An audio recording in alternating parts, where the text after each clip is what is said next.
Well, good Monday morning to you. It's the Striker Texas MLS Podcast. MLS is back, and so are we after the international break. If you don't know who I am, well, I'm Jon Arnold. It's nice to meet you. I'm based in beautiful Dallas, Texas.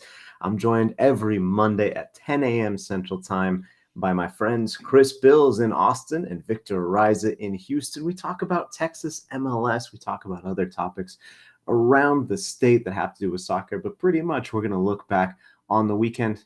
And what a weekend it was. Guys, we went into the weekend with predictions on the spaces, big predictions about 9-point weekends, all three Texas teams winning away from home. Nobody lost, right? It kind of worked out. It's a 2-2 draw for Austin against San Jose. It's a 3-1 victory that I predicted for the Houston Dynamo against Inter Miami. Check the stats. And it's a 0-0 draw for FC Dallas and Chicago. We're going to get into all three of those games. We're going to play a little game as well. Let's start off the show with that game. It's called Who You Got? Chris Bils, who you got? Which Texas team comes away with the best weekend? Oh, it's Houston. It's not even close. It's not even close. Houston, it's been, 2 years almost, Victor, since they got a win on the road? And Almost. I was forgetting that was even a thing. I think everybody around here did. It was the expectations were low. I think every time Houston goes out on the road, you don't expect much, or if anything at all. And I think you and I were chatting up a little bit here pre podcast where we said Miami cures all ills, and we'll have to talk about that. How much of this was Miami, but in the end, the wins what matters. And I've talked to you guys about the early good run with a good home schedule. Well, they let some points go at home, and this definitely helps them get some of them back. yeah, Victor, who you got? It's the Dynamo's biggest weekend? So far, yeah. So far, Dynamo biggest Well, the weekend, weekend's over.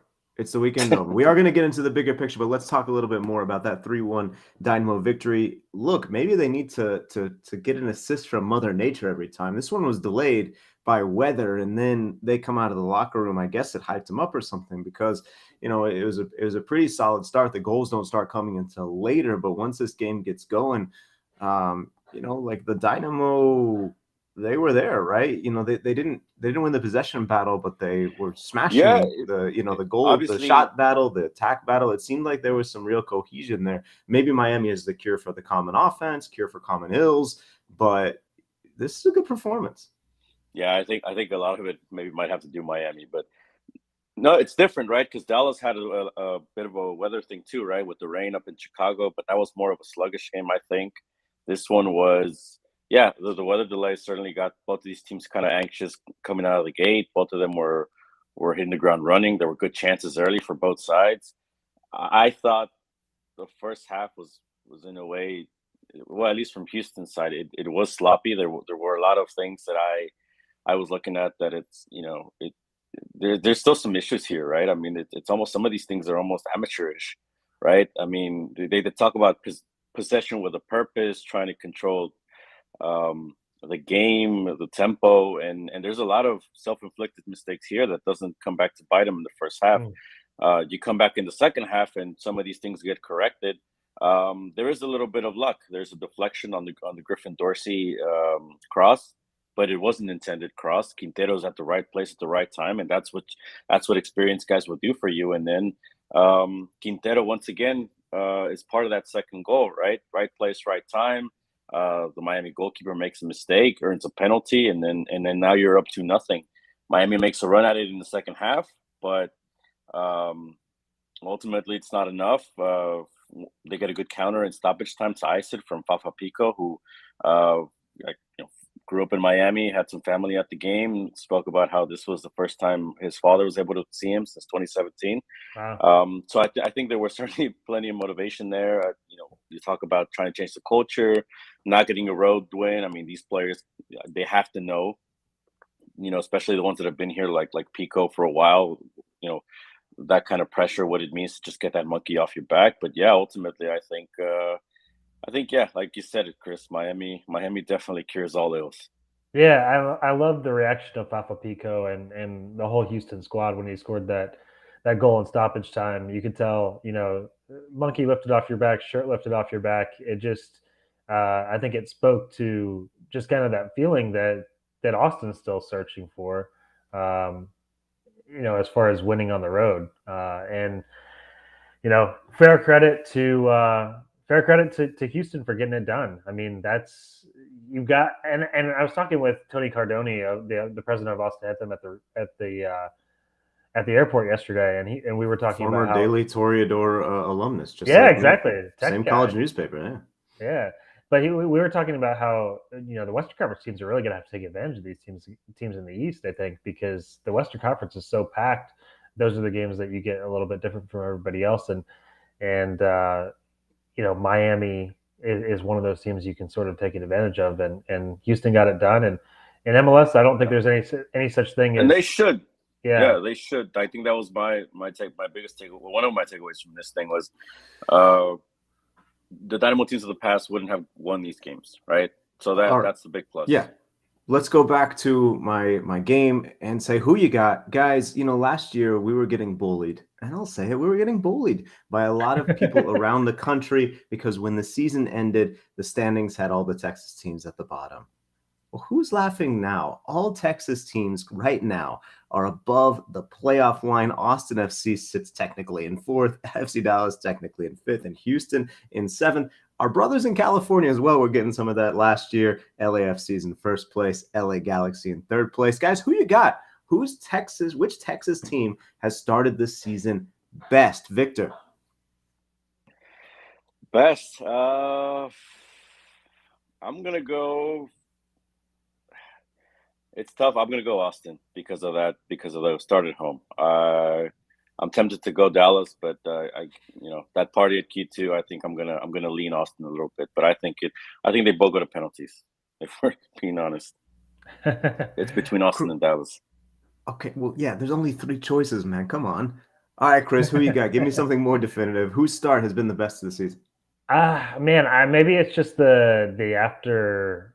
Maybe it's just the feeling that I get after coming back from San Jose, the way that match ended. But I'm going to go Dallas. I think that Dallas seems like they've really hit a stride, and they've got the attacking pieces that maybe Austin is still missing a little bit. And I really like what I've seen from Nico Estevez, and the ability to get points on the road is something that can't be overlooked either. So they get 1 in Chicago. Let's go into that game a little bit. A scoreless draw. Quite frankly, not a ton of incidents. It was Chicago has this defensive core. It looks like Ezra Hendrickson, another new manager around the league, is sort of looking to build with defense, and so far he's doing it. They lose Shaqiri early in the game because of an injury. So FC Dallas's game plan of let's shut down this phenomenally talented playmaker suddenly becomes let's shut down an attack that really hasn't done very much so far this year.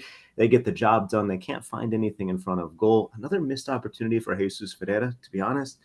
He probably should. He plays in Khalil Ahmedkar when he probably should go himself. He's the 9. He's the guy, and then isn't able to finish off his chance. So I don't know. I don't know how that mentality was affecting him, but it's also tough turnaround. He was in San Jose, Costa Rica, playing 30 minutes, I think, against Costa Rica in a World Cup qualifier. So, we see some of him, but he's limited. Paul Arriola missing because of the injury. So some of that attacking spark that Dallas, I think, has already generated sometimes this year, I think will come. But that 0-0 draw, I think, is a fine result. This is a team that lost almost every time they went on the road last year. They really struggled with points away from home. They weren't able to get the job done in the first road trip of the Nico Estevez era, but they almost did. I mean, they had a better game, I think, than the New England Revolution, but the Revs got the penalty and the points. And this, I think, is another step in the right direction where you can see the kind of, like you're saying, Chris, that style that's been established by Estevez. You can see the idea that he wants to carry out. And even when a key player like Jesus Ferreira wasn't fit enough to start, didn't have fresh enough legs to start, Franco Jara comes in and has a fine performance. Mm-hmm. Not incredible, not world-beating. Obviously doesn't score a goal, but at the same time, he comes away with a fine performance. That, for me, when you look at the standings, Austin and Dallas sitting on the same points, I just think Dallas gets the edge for me because they've just been, I think, a little more sharp, a little more clinical, a little more impressive. Maybe less exciting, as we'll get to with the Austin FC game. There are goals. I was going to say, I said the offense is clicking, but they didn't score in this match. So I think it's going to take time. Alan Velasco, I think what I'm going to try and write about peeling the curtain back here on the Striker Texas this week is I think It's what, his third game, and they're already hacking Velasco. It's already as soon as he gets on the ball, just kick him because he's gonna beat you. I don't think that's what they're saying in the locker room, but that's what it ends up being in practice, and they've got to figure out a way to protect him. Chicago, one of those teams. I felt like they were that way in preseason, even when I saw them against Austin. They're a physical bunch, and they definitely seemed frustrated in this one. I don't know if it was the weather. I don't know if it was the weather. I don't know if it was just FC Dallas making things difficult on them. But man, it was a chippy game. I think we need more identities like that in the league, just different things. And if Chicago becomes like just a team that's just gonna bruise you and throw a shoulder into you, I think fair enough. I think we'll see. FC Dallas also mentioned their preseason preparation, leading up to the game. They said, hey, we see these guys before in preseason. Their defense was really solid then. It's really solid now. And obviously when you have a goalkeeper who, even though he's a teenager, looks like he's, going to be a fringe national team player even right now, it's not going to be easy to get goals up there, which is why I think that, you're fine with the tie on the road if you're Dallas, and, you're kind of okay with not scoring, even though you want this attack to look dynamic. And you're hoping to carry the momentum after the 4-1 victory over Portland before the international break through the break. I don't know that that's always realistic. Chris, before we get to our next, who you got? I know everyone's excited. Let's just look at the Austin game just a little bit. It was 1-1. It was 2-2. Austin, you said kind of like the feeling that lingers. You're sitting at the airport being like, man, they let at least 2 points get away, because they were up in this game big, as you can do against the Quakes, but as the Quakes will do as well. All of a sudden, it's 2-2, and the honors even. Yeah, the chaos agents of MLS strike again. That's just and we've got a little bit of I don't know if it's a rivalry, but it's just a lot of fun matches between these two teams. After the 0-0 that opened Q2, it was that 4-3 match that was wild. Let's just say history. Let's say there's a fun history. Yeah, I appreciate you not calling it a rivalry, but there's sometimes in MLS. Bless you. I'm not trashing anybody, but I saw like a Vancouver angle this week was like, is Vancouver versus Sporting Kansas City a rivalry? Like, why would that be a rivalry? Why? They've got a battle for the colors. The fight for blue and white. Yeah. There it is. We've created it. No, okay. I mean, you're saying that Austin hasn't played a lot of teams yet. I think their only rivals really yet are in state. But you're saying there's been fun games between these two teams, right? Yeah, and this was another one. Maxi Urruti with becoming the first player to score for all 3 Texas clubs, and man, that was a strike, guys. It was one of those that I think you guys have watched him over the years. It's the kind of play that maybe he gets maligned for, is that he just kind of turns and fires no matter what, and it ends up in Rosie more often than not. But that one time it works. Man, what a goal from Maxi Urruti.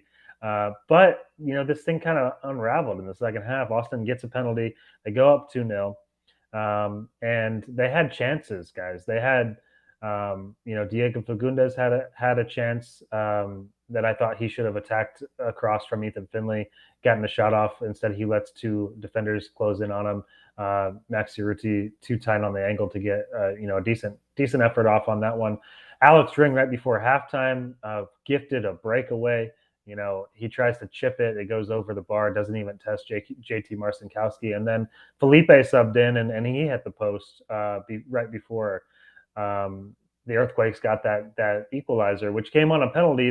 That was what Josh Wolf was taking a lot of issue with post-game was the penalty. I thought that it wasn't a stone cold penalty by any means. A little bit soft, some contact in the box between Nick Lima and Assemi Buddha.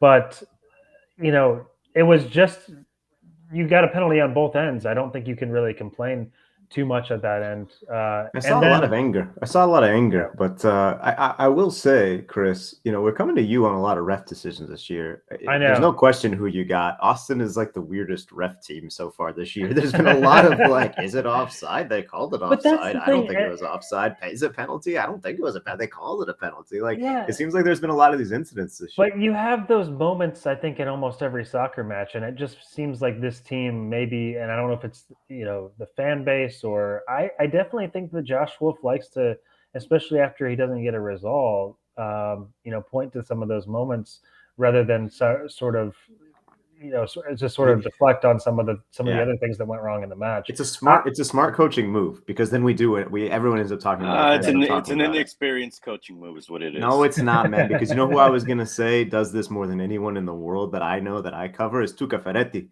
But Tuca goes to another level, Victor. You know that. I mean, when Tuca's mad about a call, like, that's the only thing that gets talked about in the post-game press conference. Then he leaves, and it's like, well, if I'm going to write an article, it's got to be about this penalty call.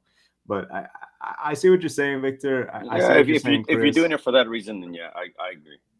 Yeah, I think there maybe is some misdirection there, but I think with Josh, it's like a legitimate, like, hey, I want this to get better. I want the league to look at it. I want things to like improve. But at the same time, you also kind of have to, like,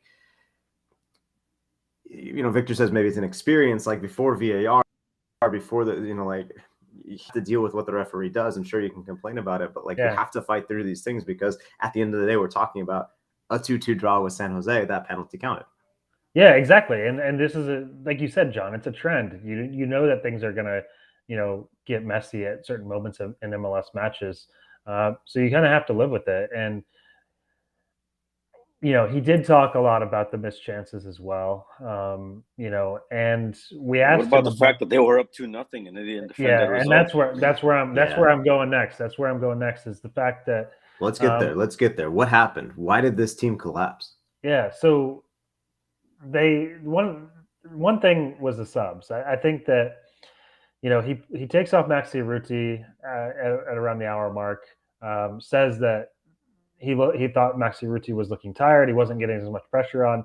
That was the theme throughout the match, is that Austin was really trying to press up high, putting a lot of emphasis on pressing San Jose, and San Jose made them work for it. They made them run around quite a bit. I talked to Brad Stuver after the match. He pointed to the fact that this is the first game they've really played in sunlight and in heat. It was pretty warm in San Jose, and the fact that San Jose kind of made them work in that press. They had more of the ball. I do think that kind of wore down the front line. But Maxi Urruti was like, I wasn't tired. My teammates weren't tired. I don't know why I got taken off at that moment of the match. And it wasn't just the fact that he got taken off. They didn't sub in another striker. Sebastian Drissy's playing alone up top. They go to a 4-5-1, which we haven't seen from them all year. And it didn't look very sharp. It didn't look like they were quite on the same page. And as San Jose does, they grew into the game. And by the end of the match, Austin was not creating any chances whatsoever. And San Jose was doing well. It was kind of a sloppy set piece that ended up with the equalizer. And I thought Austin was lucky not to give up a third. And they definitely looked like they weren't gonna create a third of their own. So then it was just like almost trying to run out the clock, and it was just kind of bizarre how that flipped from a game that you're almost up 3-0, and then you're just waiting on the final whistle to try and secure a point. It was just crazy how things unraveled, and I do think there's some things that they've got to look at internally as far as how they're making adjustments in game, because it didn't come off, I don't think.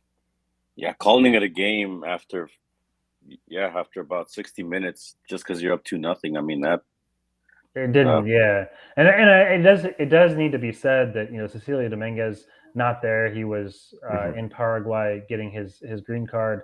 It took longer than they expected, so he'll be back for Minnesota. But I do think they missed him. But does he make that much of a difference? I mean, I think he does, because you look at the subs that they had to make, Victor, and around the 70th minute, he subs out Diego Fagundes and Ethan Finley. The guys that come on are Jared Stroud and Ronnie Redis, who haven't necessarily been difference makers.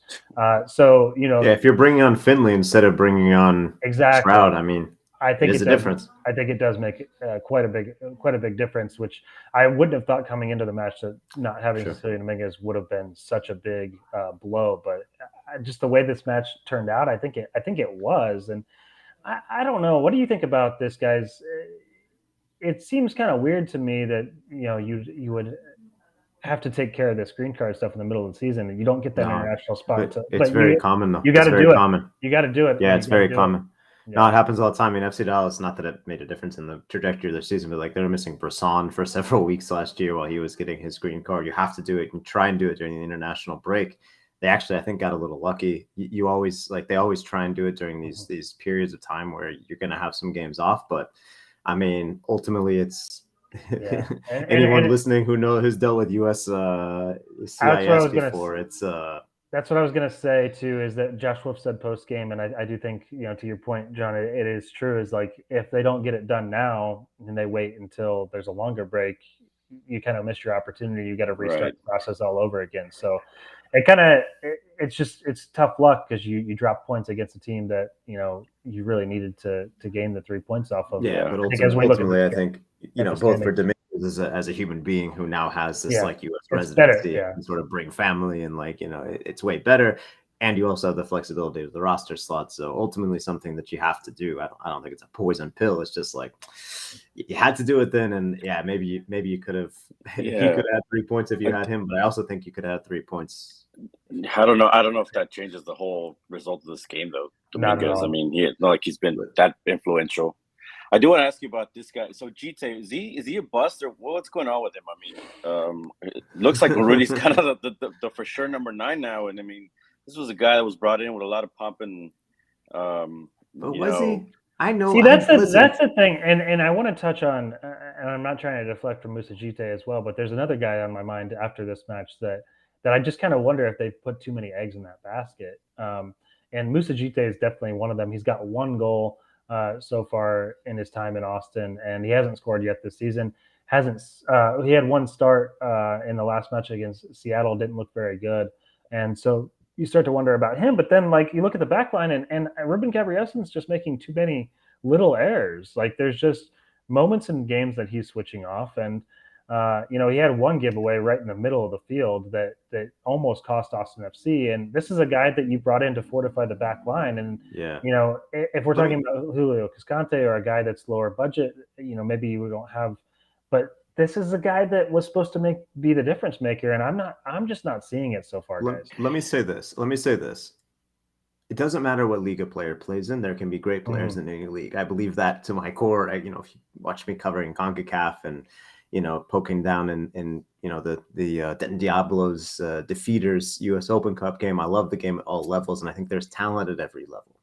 But I will say that I think there's historically some leagues where guys are playing and where they come to MLS and they succeed. Mm-hmm. The French second division is not one of them. Right. I'm not sure about this pipeline and the 2 guys who have come so far. I think it's the sample size is still too small for Gabrielsen, but exactly. I haven't been convinced that either one of them is the answer for Austin FC at forward or the answer for Austin FC at center back. I think the difference between the 2, Chris, is you mentioned Gabrielsen, and I think that's important because I do think he was sold to Austin FC fans as the answer at center back. I do think that he was kind of sold, hey, we finally got this guy. Gite, I remember the wait was long for him to show up, but I don't know that they ever specifically were kind of like, this is our guy. This is the center forward. We finally got somebody. This is going to be the dude. So I think the framing does matter because if the team is imagining him as a role player, obviously you're not going to put in the press release like we don't think this guy's going to start 30 games. But if the kind of framing, if what the coach is saying sort of hints at, hey, this guy isn't going to be your everyday 9, I think it's a different thing. San Jose Earthquakes legend Danny Houston. I was gonna say he didn't even make right? He didn't make the trip, squad, and when there's an extra spot opened up by Cecilia Dominguez not coming, Johan Romagna was injured. Not that position for position maybe doesn't make sense, but I kind of thought that Danny Hoesen would be on that plane, and he wasn't there. And then you don't even use a forward off the bench. It's not a great sign for the number 9 situation at Austin. What is a good sign for the number 9 situation at Austin is that Maxi Urruti is scoring a banger. Yeah. So that's good news for Austin. Shout out quickly to Harry, our buddy down in San Antonio. He's watching live. If you're listening to this on the podcast, he's watching live on YouTube. Once again, we go 10 a.m. every Monday morning. He says, awesome show, guys. Thanks, man. Good morning, Harry. Hope you're doing well. Better results for the San Antonio boys coming next week. I hope. Fingers crossed. Let's go keep on the positive note before we close with the best thing we ate this week. The last Who You Got. This game has endured the entire show. I can't believe it. Who you got? Best breakout player for Texas this year. Chris, is it Maxi Urruti? Is it someone else? The best Texas breakout player? Who's been that kind of surprise, positive note for one of your teams?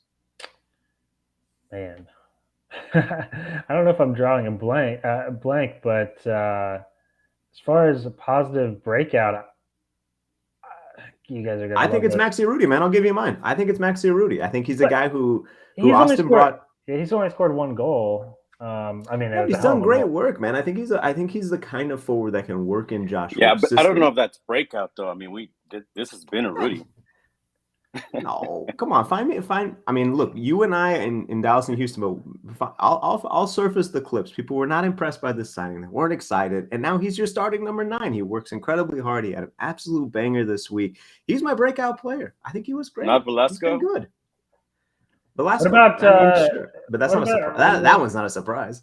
What about and I know he was here last year, and we know kind of what he brings, but Sebastian Drusi's got now 4 goals through 5 matches, which is nothing to scoff at. Okay, that's not a surprise either. You guys are not understanding the category. I guess there haven't been that many breakout players. I do want to show some love for the college players. I wonder, when you talk about Gabrielson, I wonder if we're overlooking some of these guys, right? Kip Keller, I think you had mentioned had a good start to the season. I'll tell you why, because one of the most important players here in this Miami game, Houston was without Tim Parker, who's we're trying to find out if that's an injury or if that's more of a trying to motivate a veteran type of move. He hates going to Miami. Well, maybe. He's been training separately. Daniel Steres started training separately, so that put in Ethan Bardlow in for his first MLS debut 1 week after playing with Dynamo 2. Arguably the best defender so far for the Houston Dynamo. I mean, he was solid in this game, and granted that it was against Miami, but I mean, I think the kid certainly put himself in the first team picture. I mean, it makes there we go. That's a breakout player. It wasn't that hard. Come on. You mentioned Maxi Urruti. I mean, Maxi Urruti's like 30. I didn't say I didn't say best U23 player. Come on, man. Yeah, Barlow doesn't even have his photo on the apps. Like the stats don't even have his photo. John was off his couch when Maxi Urruti scored that goal. It sounds like Maxi, legitimately, like if you're listening 3 minutes to the close of this podcast, like Maxi was a great guy to cover, and I covered him before COVID restrictions and everything in Dallas. Obviously, we didn't have COVID-19, and just like a lovely guy who really, really loves the game. And sometimes I don't have any problem with like a Carlos Vela, right? He gets a ton of criticism, and people say he's actually a basketball fan. I don't care, man. Like, you can do a job and not be passionate about it, or have it be your one true passion, even if that job is something that's so many of our passion, like soccer. But Maxi's is soccer. He's gonna watch Boys every single week. He's gonna watch these weird Argentine Cup games that are so confusing. Is it preseason? Doesn't matter. He's watching them. He's sipping his mate, and he's always nice to the press. So I don't cheer for anyone, but he is a legitimately good dude, and it is good to see him have success. Yeah, no shade on Maxi, because I do think he's made a massive difference in the locker room. Same with Felipe as well. A breakout player. But he was great in the post game too. He was saying how happy he is to be in Austin, and feels like he's in a real good place personally in his life. So I do think we'll see more out of Maxi. I'm not ready to call him breakout just yet. I think it was a good addition. I even call it perfect. Him for Austin and Austin for him. Because it from where he was before. Yeah. Why are you criticizing my pick? Because he's not a breakout player. We know what he is. Shout out Ari Silva. He says checking in, loves the stream. Says we need more Kippy for sure. He's with Victor Araiza, who wants that Kip Keller start. Let's see if I'm interested to see if he'll come back in the lineup. I do think that he's still been struggling with that high ankle sprain. So maybe that's a factor in that. So we'll see if maybe he gets a little bit healthier here in the 8 days until Minnesota, and maybe he gets back in the 11. You guys are on national TV again? It's 8 days? Yeah, it's on Sunday. Yeah. But is it national TV or is it just a Sunday game? That's a good question. Yeah, you put me on the spot here. It's got to be national. I think it is. It's a 4:30. It's FS1. Yeah, it's a 6:30 game. I kind of wish they would have switched them out, put El Tráfico on Sunday. Oh, is El Tráfico on Saturday? Huh. Yeah, I guess they Saturday 6:30. Yeah, just before the FC Dallas game. When did the Dynamo play this weekend? 7:30 p.m. Dynamo against San Jose. We're all in town this week, boys. It is Masters Sunday, so maybe that's playing a factor in the national TV. But maybe Austin FC on national TV will become a tradition unlike any other. Guys, we're all in town this weekend. But last weekend we sort of all were out of town, but not really. But what's the best thing you ate this week? Victor, you got anything? I know you. We didn't toss you to Miami there, but anything exciting? Yeah, it was. I'm trying to find the here. Let me vamp a little. I'm trying to find this taqueria in Mexico City, right around Well, if you the need to Ángel de la vamp, I can Independencia. talk about dim Yeah, sum let's go to for Chris with days. his San Jose. Yeah, I went. I actually popped over to Oakland. I had some extra time yesterday, late That's flight. a lot of extra time, man. That's not a quick trip, but I like Oakland. Yeah, I did. I went and got some dim sum. Kind of poked around the bay a little bit. So it was a good experience. And oh my god, the dim sum! It was Saigon Seafood Harbor was the name of the place. So definitely check Nice. that out. There you go. Very cool. So Mexico City, right around Ángel de la Independencia, Taqueria El Califa. Nice looking place, yeah, I know that place. but the style is kind of street taco-ish. So Did you get pleasantly their surprised. specialty is the chicharrón de queso. They just toss the cheese on there and then make you a little fried. I had a bunch of everything. I just bring me a bunch of tacos.